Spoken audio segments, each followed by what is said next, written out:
untuk mengenal Tuhan dan untuk mengenal dirinya sendiri. Inilah ada disebut ilmu, ada yang disebut ilmu hakikat. Wa malahum bihi min ilm.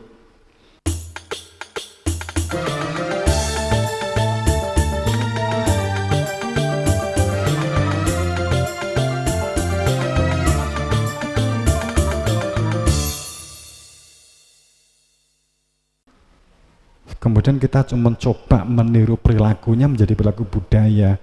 Karena faktanya jika diungkap selalu seperti dianggap asing, sehingga orang-orang masa lalu, para wali itu banyak membuat ungkapan-ungkapan sindiran atau ungkapan-ungkapan apa bahasa Jawa nih?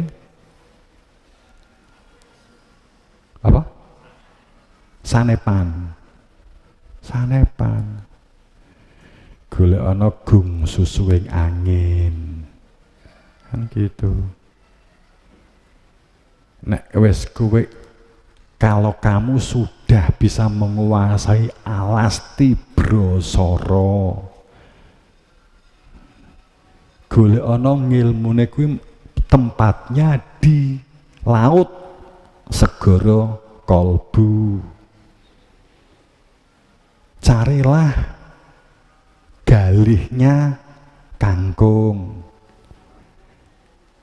Jadi membuat narasi-narasi yang maunya itu supaya orang itu mencari kebenaran. Membuat sanepan. Tapi kemudian orang-orang selanjutnya gak ngerti, gak tabayun. Artinya tabayun itu gak pengen petok Sunan Bonang, itu enggak. Akhirnya malah nerokne gawe sanepan, mergo indah. Para Sunan ngendikan golekana galihe kangkung, yang lainnya terok.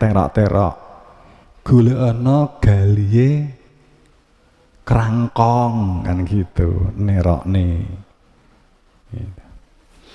Tapi gak ngerti karepe.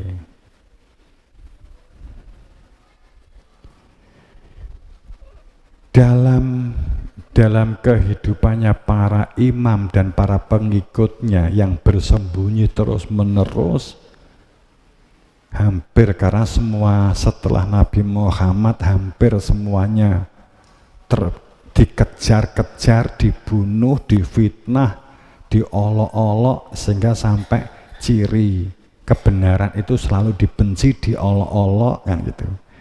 Sampai nanti Imam Mahdi itu muncul, itu pasti akan dimusuhi.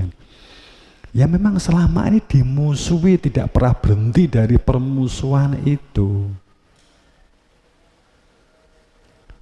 Padahal para imam dalam sistem mata rantai silsilah itu benar-benar hanya sakdermo menyampaikan dengan kondisi hati, dengan kondisi batin, menyampaikannya tidak terbesit sedikit pun ngelehke, nyindir, ngelokke, mengolok-ngolok, menjatuhkan, sama sekali tidak ada unsur apalagi kebencian dan kedengkian. Sama sekali hanya menyampaikan. Sehingga jika tidak bisa diterima harapannya para imam itu nggak sah musuhi, karena niatannya para imam juga tidak memusuhi. Kan ada ayat, sopo ora kenal imam zamannya mata mitatan jahiliyah, kan begitu kan. Sopo nggak mengenal imam zamannya matinya mati jahiliyah. Tapi saat ada orang nggak percaya dengan ini, kemudian ngolok-ngolok, enggak burik atine, enggak judek pikirane dan hatinya hanya karena olokan. Kadang itu para imam tuh malah bingung, loh kok musuhi sih, kan gitu. Wong karep iki enggak bermaksud untuk golek musuh. Monggo kowe arepe dengan keyakinanmu sendiri, monggo, ajangnya terbuka sekali. Bahkan bagi para imam dan para pendereknya dan para jamaahnya itu dalam dawuh memperhatikan perilaku peduli, respek, respon, empatik, simpatik tetap menjadi bagian tatanan lahir wilayah syariat duhiriyah.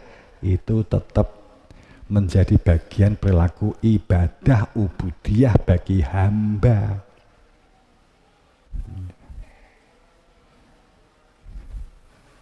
Tapi faktanya selalu dimusuhi, nggak bergeser ke timur. Itulah yang dimaksud srengenge terbit sok dari barat ke timur. Songko kulon Kanjeng Nabi di Arab ngetan gitu ke timur. Karena Nabi Muhammad sebagai simbol nur, matahari, cahaya matahari, nur syamsiah. Itu yang dimaksud hadis srengenge songko kulon ngetan parane. Kan gitu. Nah, dimusuhi terus, nggak ada hentinya. Nah,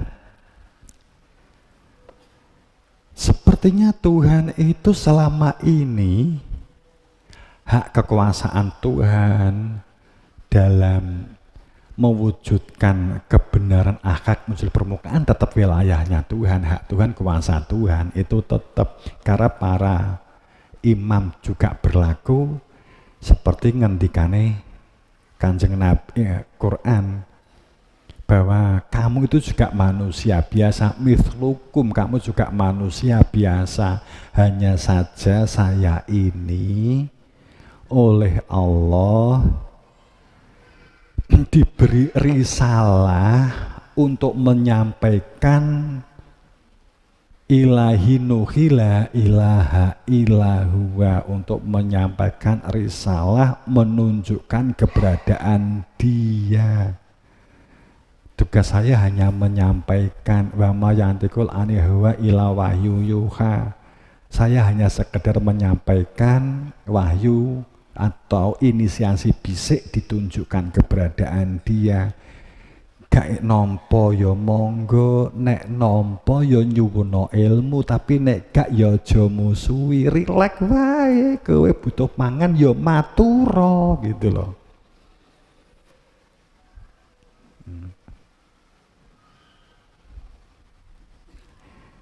Ning nyatane dimusuhi, bahkan sistemnya telah memusuhi sedemikian rupa, hebat. Banyak sistem itu benar-benar awalnya kerangkanya adalah untuk membatasi gerak tentang kebenaran ini.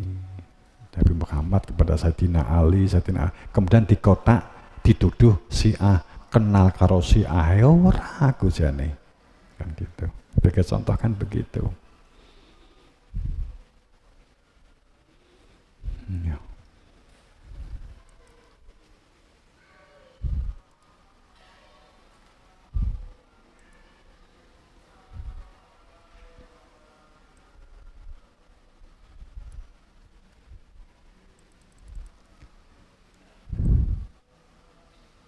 Makanya kan cuman memang yang dapat diberi penjelasan, yang dapat menerima nasihat, yang dapat menerima penjelasan, yang dapat menerima keterangan sampai bisa menjadi pedoman dan dijadikan sebagai pijakan perilaku, itu adalah mereka, kalau Quran kan menyebut orang-orang yang beriman, tapi kita bahasakan lugas saja, yakni mereka yang satu, takut jika matinya tidak selamat, takut nek matine ora tumeka ing pengiran.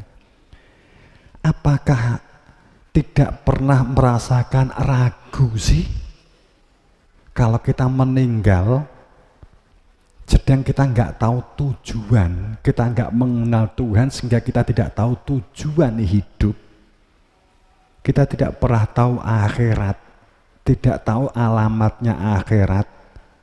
Kalau kamu minta alamate Pak Durian endi dikai alamat, kowe sopo takok elak ngono to, kowe kok iso ngekai alamat ini kamu itu siapa? Apakah kamu nanti juga bisa mempertemukan dengan Pak Durian ini? Iya bisa. Loh, kapasitasmu itu sopo kan? Dia tidak akan menjawab, wis tok iki alamate ngene, alamat dari buku ini saya dapat, saya peroleh dari buku ini, dari buku ini, dari buku ini. Ya, enggak. Kamu apa sudah pernah ketemu dengan Pak Durian itu, tahu rumahnya, kemudian bertatap muka dan diberi kewenangan untuk mengantarkan orang yang menemui Pak Durian? Enggak, saya dari buku. Ya, apakah itu masih dipercaya? Apakah itu tidak menjadi perilaku syaki, perilaku ragu? Perilaku syak menjadi perilaku ragu kan gitu. Jadi orang yang bisa diberi nasihat itu adalah orang yang khawatir jika matinya tidak selamat. Kedua, orang yang telah mengenal Tuhan. Itu bisa diberi nasihat yang dapat diimplementasikan ke dalam hati. Kalau wawasan hanya berhenti di otak gitu.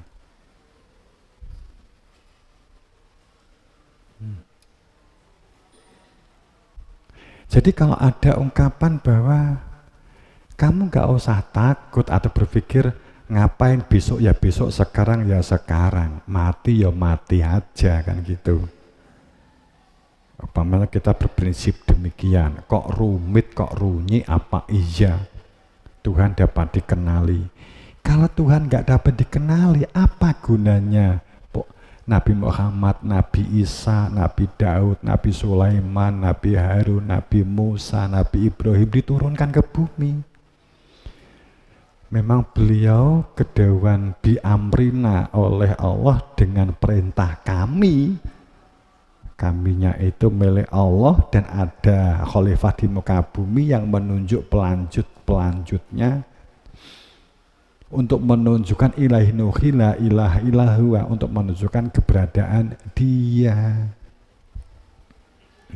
In huwa ila wahyu yuha, sungguh dia yang ditanamkan di dalam hati sebagai benih iman sehingga dikatakan kamu bersaksi dan dalam ikatan saya bersaksi. Wahyu yuha itu adalah wahyu yang diwahyukan atau inisiasi metode bisik ditunjukkan keberadaan dia. Hujahnya silsilah, hujahnya zikir, dan hujah-hujah yang lain. Nek wis ndiwi ilmune jamaah roh hujahnya. Hujahnya gula wentah, pasti hujahnya itu gula wentah. Kemudian ada hujah ubudiyah tertentu, apa itu kan gitu. Makanya nggak dikenal di masyarakat, nggak bisa diungkap, itu masyarakat juga nggak perlu tahu. Jadi in huwa ila wahyu yuha. Sekali lagi, ketetapan, saya sekali lagi juga mengulang pada saat nuzul Quran kemarin, bahwa dengan sebenarnya ditunjukkan keberadaan dia untuk ditanamkan di dalam hati sehingga ada butiran iman, sehingga kamu disebut sebagai orang yang takwa, taat kepada Allah dan taat kepada utusannya. Kandungan surat Hujurat 14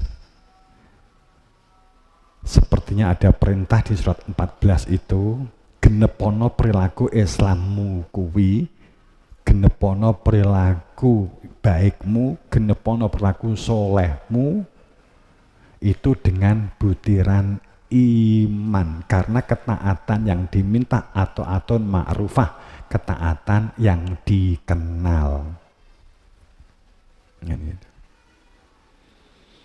Dan itulah sesungguhnya Lailatul Qadar, inna anzalnahu, diturunkan, ditunjukkan, dibuka tentang tentang dia, Lailatul Qadar di dunia ini. Dunia ini kalau nggak mengenal tujuan hidup, nggak mengenal hakikat hidup, nggak mengenal jati diri fitrah manusianya, itu dikatakan Lailatul Qadar, dikatakan gelap, menggelapkan, gelap menggelapkan. Gelapnya lebih gelapnya orang yang korupsi kecekel karo KPK.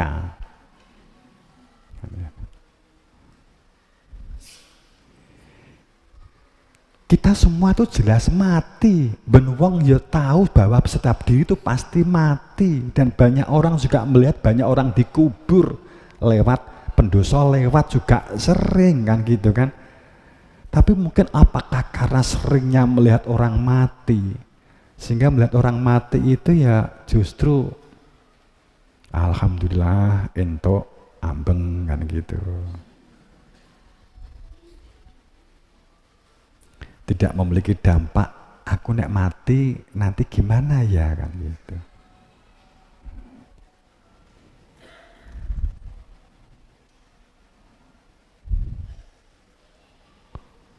Orang meninggal dunia itu jasadnya bosok, tapi pemahaman sejagat wine jasate utuh, itu berarti fenomena yang bersangkutan adalah ahli jannah.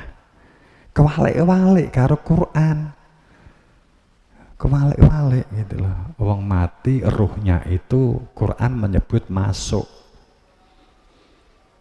fihi batinuhu rohmah, masuk ning sak jagat abuh itu ruwe cepot kan gitu.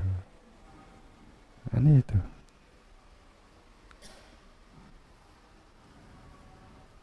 Dia yang ditetapkan di dalam hati, yang telah ditanamkan di dalam hati sehingga memiliki butiran iman, itu adalah untuk dapat menyatakan la ilaha illa huwa, untuk menjalani kehidupan dengan orientasi huwa, sehingga semua program orientasinya huwa, untuk tunduk kepada dia gitu.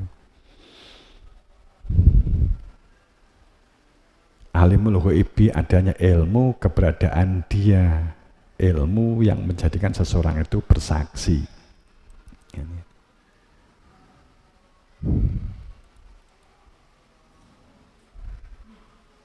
Jelas banget ayatnya, bahwa ayatun bayyinah fi sudurati utul ilma, dengan sebenarnya nyata bahwa dia itu ayat yang nyata di dalam dada orang-orang yang nyuwun ilmu, orang-orang yang meminta ilmu, kemudian ditunjukkan ilmu, kemudian diletakkan ilmu di dalam dadanya.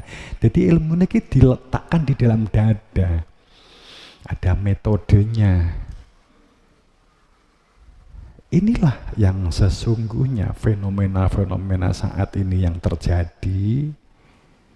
Fenomena-fenomena saat ini, alam dan terus seterusnya, fenomena kebencanaan ini setiap dari tahun ke tahun kok terlaju meningkat.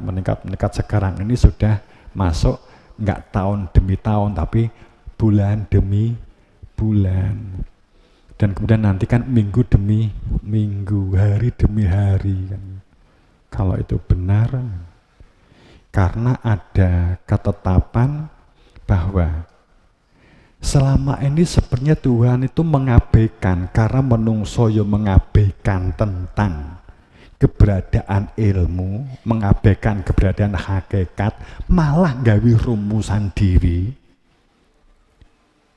malah membuat kesepakatan sendiri kan gitu, malah intelektual ilahiyah kan gitu, gawi dewi kan gitu.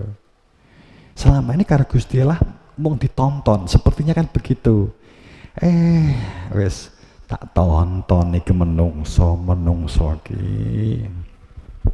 Tonton. Oh, kang gawi. Am endal fahu ibu fahum yakatubun. Gusti Allah ngomong di Quran, ngendikan di dalam Al-Quran, apa kowe kilo genah kalau keberadaanku? Apakah kamu itu tahu al-ghaibku? Apakah kamu tahu siapa aku? Kan gitu. Ghaib. Apakah mereka itu mengetahui al-ghaibnya diriku? Fahum, kemudian kamu kok menulis? Itu kan basa Gusti Allah kan alus. Ini basamu kan mripatmu matamu. Wis paroh karo Gusti Allah gitu. Kok wani nulis kan gitu. Tapi setelah benar-benar datang kan ternyata selama ini kan diabaikan, diolok, difitnah, dibenci kan.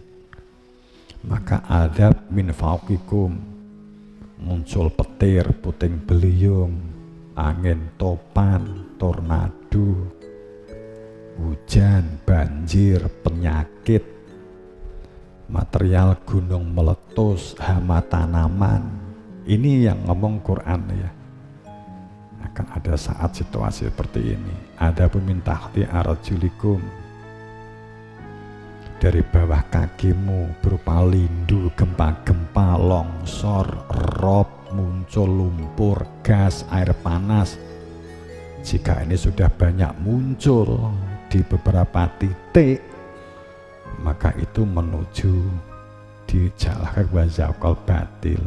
Kan kayaknya kan sekarang posisinya seperti ini gitu loh.